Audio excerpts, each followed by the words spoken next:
Baik, Bismillahirrahmanirrahim. Assalamualaikum warahmatullahi wabarakatuh. Nah, pada kesempatan kali ini di pertemuan ke-9 mata kuliah Tata Tulis dan Komunikasi Ilmiah, kita akan membahas tentang lanjutan menulis laporan ya. Kalau mungkin kemarin ada yang ditanyakan tentang beberapa orang japri saya lewat WA gitu ya, eh, tentang membuat tugas besar, membuat sebuah jurnal gitu ya dengan format infotek. Nah, jadi diundur karena kampus sedang lockdown. Jadi silahkan minggu depannya lagi. Berarti kalau minggu sekarang itu hari Sabtunya tanggal 19, jadi boleh nanti tanggal 26 itu dikumpulkan judul-judulnya, dikoordinasi oleh ketua kelas. Nanti yang pasti paling lambat untuk jurnal yang dikirim ke emailnya gitu ya, kalau sudah di ACC paling lambat bulan-bulan sekarang gitu ya. Mungkin nanti akan disesuaikan kalau seandainya belum selesai juga mungkin 1 minggu karena diundur 1 minggu ya. Nah, baik, kita akan masuk ke materi. Nah, eh, lanjutannya kemarin, nah hakikat dari sebuah laporan. Nah, ada beberapa hal yang kemarin belum dibahas. Nah, hakikat dari sebuah laporan, yang pertama, kata laporan ini berasal dari kata lapor. Jadi kalau seandainya lapor bos, lapor Pak Polisi atau lapor Pak Satpam gitu ya. Nah, itu kata lapor. Cuman laporan itu berupa lisan ya, tidak berupa tulisan. Cuman nah di sini nanti ada di pembagian-pembagiannya. Jenis-jenis laporan itu seperti apa saja. Nah, laporan ini dapat diberi arti sebagai segala sesuatu yang dilaporkan, reportase atau juga berita, itu bisa juga gitu ya. Atau hal-hal dokumen lain gitu, banyak sekali. Nah, laporan ini adalah sebuah informasi yang tertulis yang dimaksud ini sebagai pertanggungjawaban atas suatu penugasan. Nah, laporan juga ini adalah suatu bentuk penyampaian dan penyajian fakta-fakta yang dimanfaatkan guna mengambil keputusan dan upaya yang tindak lanjut bagi seseorang, lembaga, badan atau instansi tertentu. Nah, itu jadi hakikat laporan. Laporan itu jadi menampilkan atau menyampaikan informasi. Ya. Nah, selain itu laporan itu juga banyak sekali gitu ya. Selain dari laporan kegiatan, laporan keuangan dan lain-lain itu banyaknya. Nah, apa fungsi dan manfaat dari sebuah laporan? Nah, ketika Anda membuat sebuah laporan atau contohlah Anda ketika sudah lulus kuliah, bekerja di suatu kantor, membuat sebuah kegiatan dan laporan, atau ketika Anda sedang aktif di dalam sebuah organisasi senat mahasiswa gitu ya, pasti ada laporan pertanggungjawaban itu LPJ ya. Nah, itu juga sama, sebuah laporan. Laporan isinya itu adalah setiap kegiatan atau mungkin juga ada laporan keuangan atau laporan yang lainnya itu masuk ke dalam hal yang memang disampaikan ya, yang telah Anda lakukan. Nah, apa manfaat dari laporan itu tersendiri? Yang pertama, laporan ini berfungsi untuk mencatat informasi, fakta atau peristiwa yang dimanfaatkan untuk kepentingan diri sendiri atau pihak lain yang merasa membutuhkan jika sewaktu-waktu diperlukan. Nah, laporan juga ini berfungsi untuk memberikan informasi tentang suatu peristiwa dan laporan ini juga berfungsi sebagai rekomendasi tentang suatu hal. Nah, laporan ini bukanlah suatu hal yang kecil. Ya.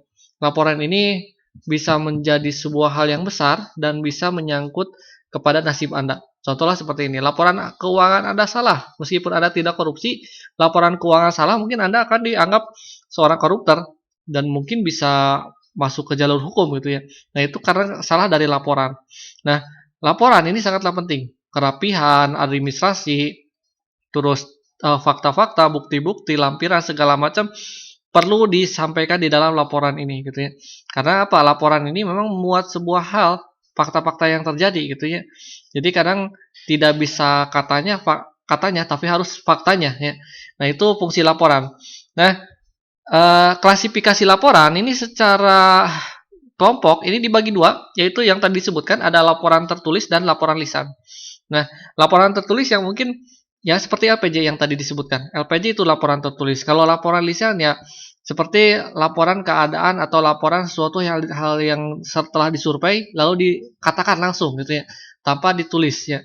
Atau mungkin juga secara audio ya, secara audio. Jadi kalau seandainya Anda membuat sebuah laporan, entah itu laporan berupa dokumen itu tertulis. Kalau laporan berupa lisan, rekaman segala macam itu berupa lisan ya. Nah, terus juga ditinjau dari jumlah dan keharusan menyampaikan ini dibagi dua. Yaitu ada laporan reguler dan laporan insidental ya. Nah, laporan reguler ini laporan yang memang sesuai jadwal seperti yang tadi disebutkan LPJ, laporan mingguan, laporan harian, laporan contoh kalau seandainya bekerja di bank ada laporan keuangan per hari gitu ya yang disampaikan. Nah, terus laporan hal-hal yang lain gitu. Kalau dia ada di koperasi mungkin SHU gitu ya.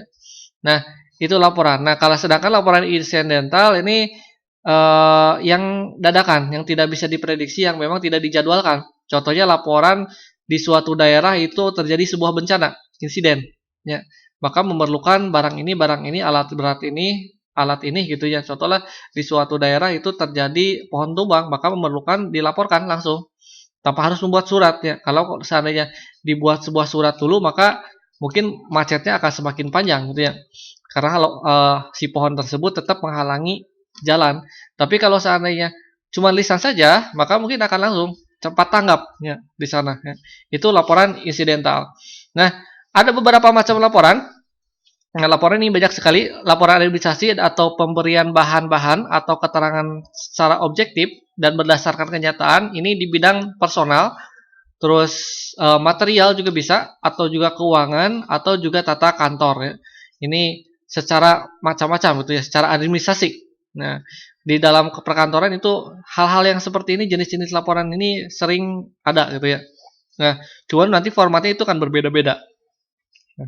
Nah, terus ada juga laporan berkala. Nah, laporan berkala ini laporan rutin yang diberikan secara berkala atau tentang suatu hal. Contoh yang tadi LPJ, ya, atau laporan tahunan atau laporan mingguan gitu, atau laporan bulanan. Contoh laporan beban kerja dosen, ya, setiap bulan. Nah, itu maka laporan berkala setiap bulan. Atau laporan absensi mahasiswa setiap pertemuan, itu laporan ya. Nah, dan berkala. Terus ada laporan keuangan. Nah, laporan keuangan mungkin sudah tidak asing. Laporan keuangan itu paling sering, paling riskan dan paling penting ya. Nah, laporan keuangan ini mengenai data keuangan yang berasal dari pembukuan ya. Jadi contohlah laporan keuangan tentang pembelian suatu alat ya, atau laporan keuangan tentang penjualan, pembelian, penggajian dan sebagainya. Banyak sekali laporan keuangan yang memang bersifat hal-hal yang memang bersifat keuangan, bersifat material ya. Nah, laporan keuangan itu sendiri memang didasarkan itu yang paling penting dalam laporan keuangan itu adalah sebuah bukti kwitansi ya. Jadi kalau seandainya Anda bekerja di sebuah instansi, bekerja di sebuah organisasi, atau mungkin juga contoh Anda bekerja di desa. Ya, di desa itu pasti ada laporan pertanggungjawaban ya untuk kepala desa atau mungkin di organisasi gitu ya. Nah, setiap kali pembelian maka itu diwajibkan sekali harus ada nota ya. Nota itu untuk apa? Nota itu supaya ada bukti pembelian memang uang itu digunakan untuk hal tersebut. Ya, jadi tidak digunakan untuk hal yang lain. Ya. Dan memang yang sangat paling riskan itu adalah laporan keuangan, terutama dari lampiran. Kadang-kadang yang namanya keuangan itu tanpa sadar uang itu dipakai suatu yang memang bukan hal perlunya, gitu ya. Jadi wajib sekali ada laporan keuangan supaya apa? Ada pertanggungjawabannya, supaya tidak terjadi penyelewengan dana. Ya di sini ya. Meskipun memang antara laporan atau mungkin juga di dalam informatika itu membuat sebuah aplikasi laporan ya, contohnya si Jaki gitu ya di Jakarta, atau mungkin juga laporan apa gitu ya. Nah, aplikasi itu kadang-kadang contoh membuat sebuah laporan kematian atau laporan akta atau laporan apa gitu ya. Nah, laporan kematian untuk pesangon ya, atau untuk pencairan dana pensiun gitu ya, atau apa ya. Nah, beberapa administrasi kalau secara manual mungkin ada pungli, tapi ketika membuat sebuah sistem informasi pungli itu tidak ada. Nah, maka kalau digunakan sistem informasi, laporan keuangan itu ya bersih ya. Tapi ketika ada sistem informasi sulit sekali ada pungli. Nah, makanya tetap saja ada kadang diakal-akali gitu ya. Jadi niat baik pun kadang tidak menjadi hal yang baik meskipun memang itu adalah sesuatu hal yang baik ya. Nah, itu laporan keuangan. Jadi laporan keuangan itu yang paling riskan ya. Nah, terus laporan pendidikan. Nah, laporan pendidikan mungkin sudah tidak asing. Jadi laporan muat hasil prestasi belajar siswa atau Anda sendiri ada transkrip nilai di sana ya. Nah, ini dalam kurun waktu belajar, entah itu per 1 bulan, per semester, atau apapun. Nah, kalau zaman dulu, zaman saya SD itu per triwulan ya, per 1 bulan. Jadi setiap 1 tahun itu dibagi 3 ya, dibagi 3. Tapi kalau zaman sekarang itu rata-rata per semester ya. Nah, ada sistem ranking, ada sistem apa. Kalau sekarang itu jarang sekali. Nah, eh, laporan pendidikan ini penting.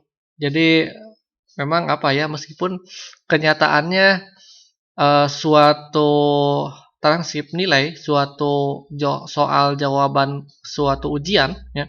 Anda menjawab sebuah soal ujian benar atau tidak, atau mungkin juga hasil Anda nyontek gitu ya. Itu tidak menentukan, tidak menjamin masa depan Anda baik atau buruk gitu ya. Yang menjamin masa depan Anda itu adalah kejujuran. Ya, kalau Anda jujur dalam setiap waktu bekerja keras, ya otomatis kesuksesan itu ada. Jadi yang namanya kesuksesan itu adalah 2 pertemuan antara kesiapan dan kesempatan. Kalau Andanya siap, ketika Anda lulus, punya kemampuan, pas ada lowongan di sana cocok Anda, berarti Anda sukses. Mungkin karena saking cocoknya dengan pekerjaan Anda, maka naik jabatan pun itu lebih gampang gitu ya, atau naik gaji pun lebih gampang karena memang sesuai passionnya ya, pekerjaan Anda. Tapi kalau contohlah lulusan apa ya, informatika, tapi bekerjanya tidak sesuai ya, bukan di bagian informatika atau bagian apalah, bagian fotokopi gitu ya, atau bagian apa. Nah, kalau passionnya itu mungkin ya udah ya mungkin tidak cocok ya dengan kuliahnya. Tapi kalau seandainya passionnya memang harus informatika, tapi terpaksa harus bekerja di sana gitu ya, maka akan sulit sekali berkembang ya. Jadi dari sekarang siapkan diri Anda, siapkan skill Anda gitu ya, sebelum Anda lulus ya di sini. Karena apa ya, jadi laporan transkrip nilai juga ya. Ini juga kadang-kadang yang namanya informatika, antara nilai dan skill itu akan berbeda jauh. Kadang skillnya bagus, nilainya kurang ada, atau mungkin juga ada yang sebaliknya. Ya. Nah, laporan di sini memuat apa? Ini lebih kepada memuat hasil perjuangan Anda. Laporan pendidikan di sini. Hasil perjuangan Anda belajar, terus apa ya? eh, Belajar mendapatkan nilai dan segala macam gitunya. Jadi supaya apa? Supaya Anda lulus di sini ya. Supaya lulus. Jadi laporan pendidikan ini apa ya? Kalau disebut penting-penting ya. Meskipun yang lebih penting itu adalah kejujuran ya. Meskipun yang penting itu adalah kejujuran dan kerja keras ya. Dan ini mungkin salah satu langkah saja laporan ini ya. Nah, meskipun laporan pendidikan ini tetap harus dilihat, harus tetap diperhatikan. Jadi jangan Anda fokus kepada nilai ya, fokuslah kepada apa isi dari mata kuliah itu ya, apa ilmunya gitu ya. Jadi jangan mencari nilai, kalau mencari nilai maka Anda akan menghalalkan segala cara untuk mendapatkan nilai tersebut. Tapi kalau mencari ilmu, ya nilai pun akan mengikuti di sini. Jadi banyak salah kaprah tentang pendidikan. Itu sekedar cerita saja ya.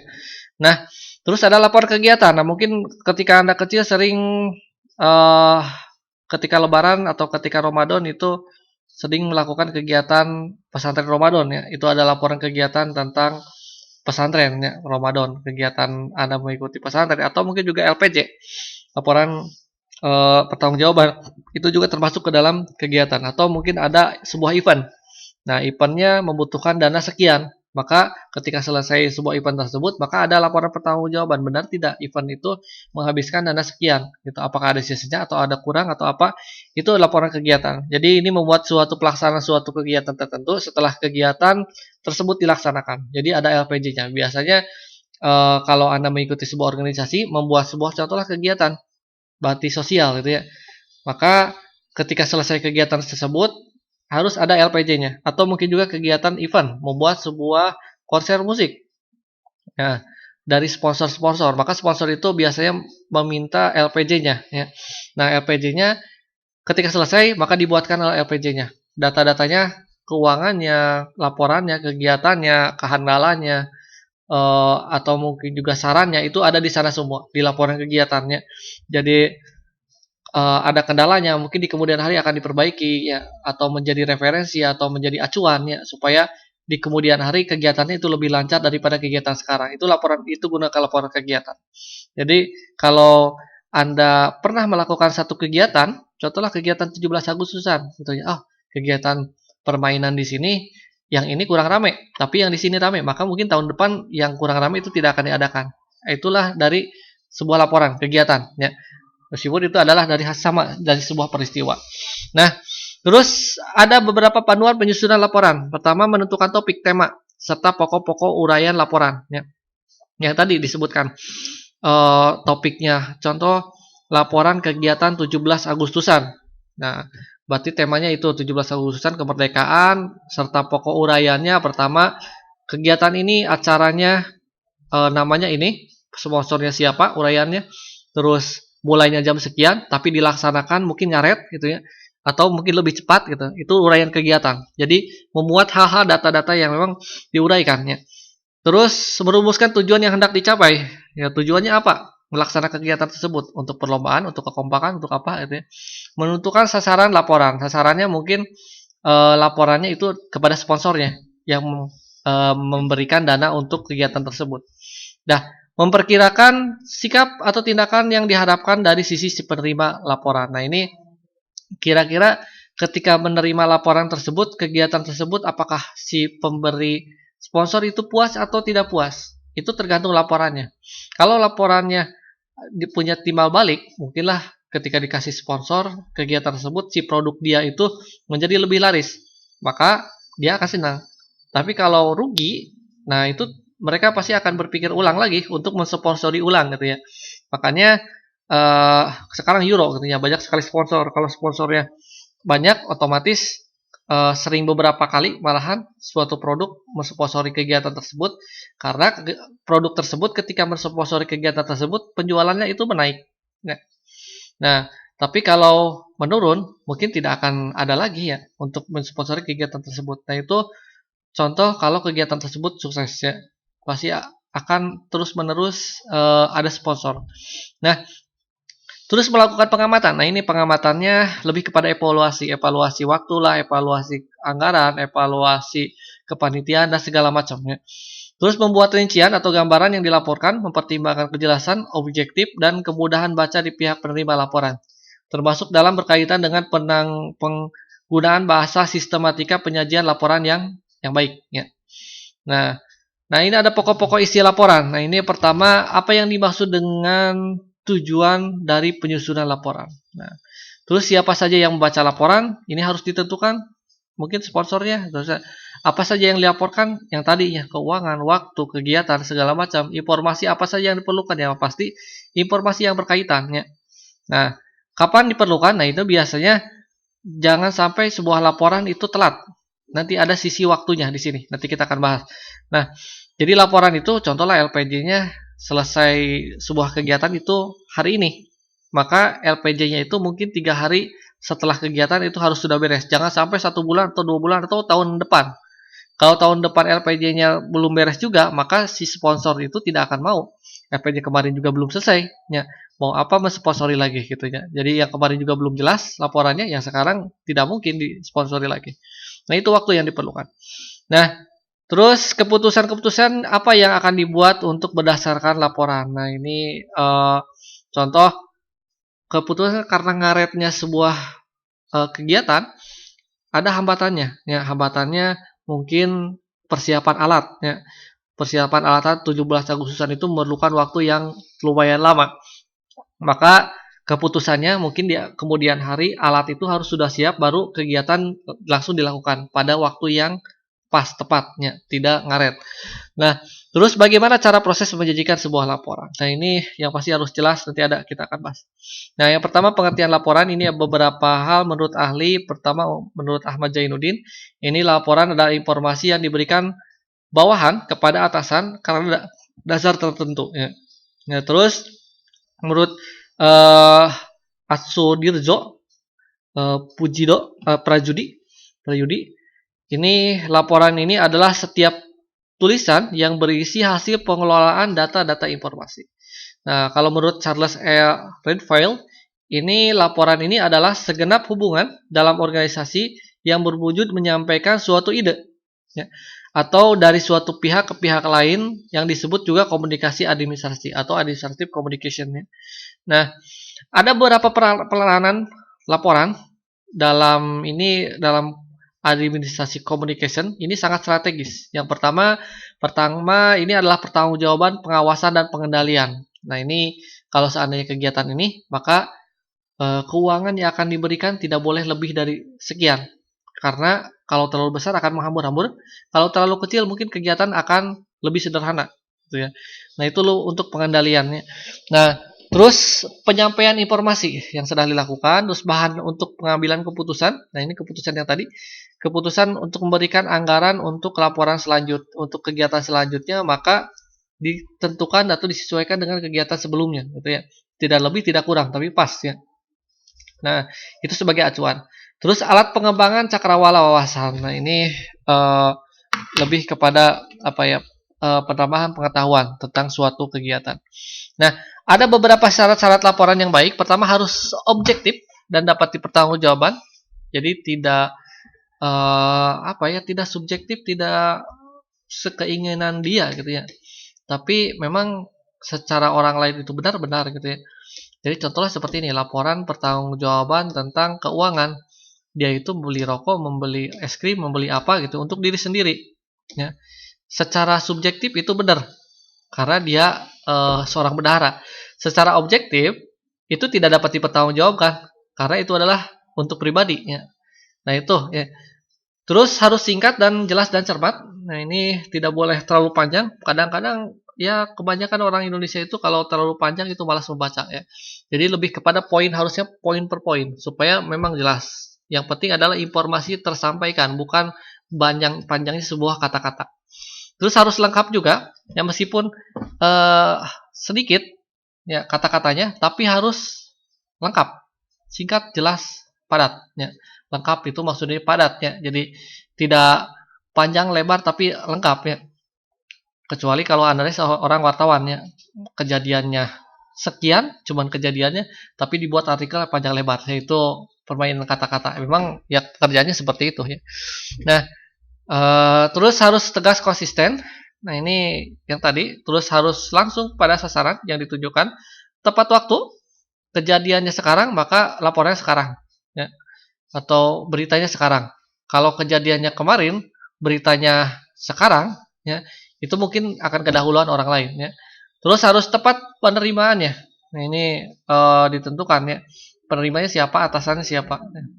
Nah, ada beberapa syarat laporan yang baik. Pertama harus objektif, dapat dipertanggungjawabkan. Ini didukung dari data yang akurat, sahih, ya, atau analisis secara objektif, atau mudah dimengerti atau mengacu pada tujuan laporan. Singkat dan jelas. Nah ini kalimat ini sederhana, digunakan oleh istilah POP, ya, tata bahasa ejaan yang benar, ya, atau gunakan kalimat logis dengan ungkapan. Terus merupakan resume singkat lengkap ya, merupakan resume singkat, jadi tidak boleh panjang lebar yang tadi disebutkan. Tidak timbul masalah atau sertai tidak data penunjang statistik atau gambar skema di bagian lain-lain. Itu lebih kepada lampiran di sini ya. Nah, tegas dan konsisten, jadi tidak ada kontroversi, keterangan tidak berubah-ubah dengan gaya tulisan stabil ya. Laporan singkat, tepat, jelas, padat, langsung mengenai sasaran ya. Jadi laporan kegiatan ini untuk ketua, bukan untuk orang lain gitu ya. Nah, karena beberapa laporan itu memang harus cuma diperlukan oleh ketua saja ya, atau oleh kepala saja. Karena yang bisa memutuskan suatu kegiatan itu ketua ya. Kalau seandainya diberikan atau sebuah laporan itu diberikan kepada bawahan atau kepada orang yang memang bukan bagiannya, itu akan menjadi sebuah polemik ya. Kadang-kadang beberapa rahasia perusahaan itu memang cuman oleh ketua saja atau oleh pimpinan saja yang diketahui gitu ya. Supaya apa? Ya, supaya memang ada kestabilan di sini ya. Terus tepat waktu, pimpinan menerima laporan pada waktunya.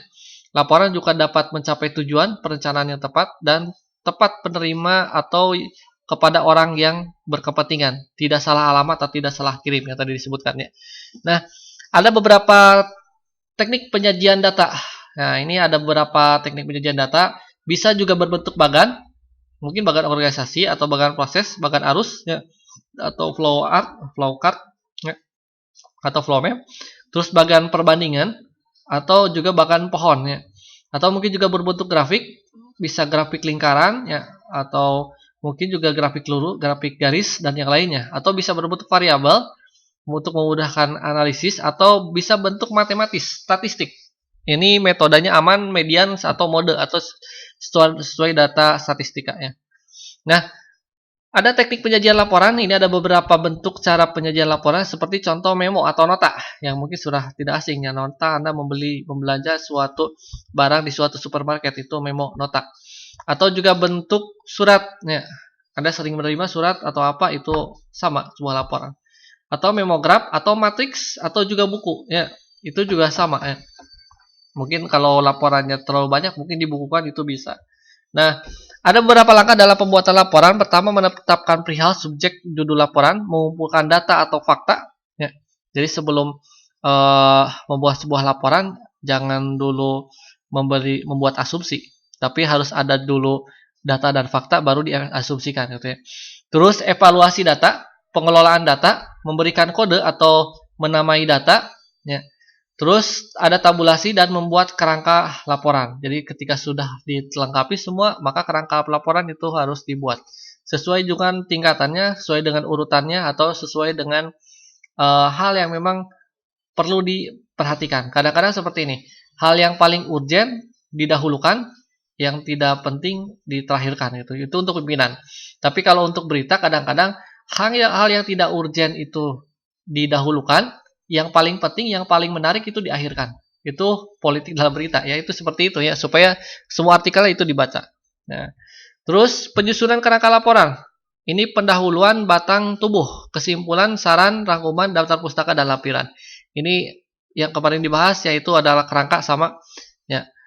Nah, lengkapnya yang kemarin ya. Ini lebih kepada apa? Lebih kepada secara garis besar saja. Nah, pertama kita pendahuluan. Pendahuluan itu memperkenalkan isi secara sepintas ya, latar belakang, masalah, persoalan atau identifikasi masalah ya. Lebih kepada seperti di dalam sebuah bab 1 ya. Atau mengukuhkan harapan, prinsip pembaca, atau yang terus membaca isinya. Itu lebih kepada pendekatan secara sistematis ya. Pendahuluan itu supaya memang ini laporan ini sangat menarik. Kalau pendahuluannya bagus, maka orang akan membacanya. Sama seperti ketika melihat sebuah film, judulnya ini, covernya bagus, kayaknya filmnya ramai gitu ya. Jadi kesan pertama dalam sebuah pendahuluan itu sangat penting. Jadi kalau pendahuluannya bagus, kata-katanya menarik, judulnya, maka orang akan tertarik. Tapi kalau membosankan ya mungkin tidak akan. Nah, terus batang tubuh ini banyak, ada jumlah bab itu tergantung pada kebutuhan, beda-beda. Terus menjanjikan teori dasar, menjanjikan materi, metode, menjanjikan data dan fakta yang ditemukan di lapangan, dan lebih ditambahkan hasil analisis beserta pembahasannya ya. Ini tergantung ya, tergantung banyaknya laporan batang tubuh itu. Terus jadi kesimpulan, sumari.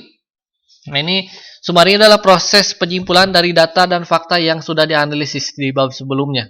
Jadi lebih kepada penilaian terhadap sebuah masalah yang diteliti. Contoh, kita meneliti sebuah desa tentang penggunaan atau pemberian program keluarga harapan menggunakan algoritma Fuji Tsukamoto gitu ya, dalam Python. Nah, data-datanya dikumpulkan, data setiap keluarga yang akan menerima keluarga bantuan PKH itu gitu ya. Data rumahnya, keadaan rumahnya, data penghasilannya, data anggota keluarganya, dan segala macam hal yang diperlukan. Nah, dari data-data tersebut ada keluarga A, B, C, D ya. Nah, keluarga A, B, C, D itu cuman yang dapat PKH itu cuma satu keluarga saja ya. Maka ketika dihitung-hitung menggunakan logika Fuzzy, algoritma Fuzzy, nah diketahui itu keluarga C itu yang paling membutuhkan PKH sesuai dengan perhitungan statistiknya gitu ya. Maka disimpulkan, kesimpulan itu keluarga C itu wajib mendapatkan program PKH dikarenakan angkanya sekian gitu ya. Angkanya mungkin lebih rendah ya. Terus keadaan rumahnya sekian gitu ya. Pendapatannya sekian, dan keadaan keluarganya seperti ini gitu ya. Maka itu kesimpulannya ya, kesimpulannya. Jadi lebih kepada rekomendasi ya. Nah, saran-saran Yang tadi, setelah di kesimpulan maka ada saran-saran, ada rekomendasi. Ini langkah yang dijalankan terkait dengan pemecahan masalah. Manfaatnya harus dinamis dan logis dan dapat berasal dari data yang disajikan dari luar maupun hal tersebut. Ya. Jadi sarannya yang mendapatkan PKH itu adalah yang C gitu ya, dengan alasan yang sebelumnya seperti itu. Nah, terus ada daftar pustaka. Ini menurut abjad dan Latin sebagai sumber acuan tertulis, sumber berupa surat kabar bisa atau berupa dokumen lengkap, atau contohnya seperti membuat daftar pustaka itu namanya, tahun, terus nama judul, ya, penerbitnya, terus kotanya apa gitu ya. Tulisan daftar pustaka itu banyak sekali jenis-jenisnya. Ada pakai Mendeley lah, ada pakai Oxford, ada apa, banyak lah. Tapi standarnya itu ada. Kalau seandainya Anda membuat sebuah tugas akhir kemarin di referensinya untuk jurnal seperti ini, untuk buku penulisan seperti ini, untuk dari hal-hal yang lain seperti ini, itu ada referensinya. Ya. Terus lampiran, ini lampiran itu lebih kepada membuat dukungan uraian dari sebuah laporan. Ya. Jadi lebih kepada lampiran, contoh lampiran dokumentasi, surat, bagan, diagram, foto, denah, peta, dan yang lainnya. Jadi untuk membuktikan laporan yang Anda buat itu memang betul, ya, benar. Dan karena apa? Karena ada faktanya di sini. Nah, baik, itu saja. Terima kasih atas perhatiannya. Saya tutup. Wabillahi taufiq hidayah. Wassalamualaikum warahmatullahi wabarakatuh.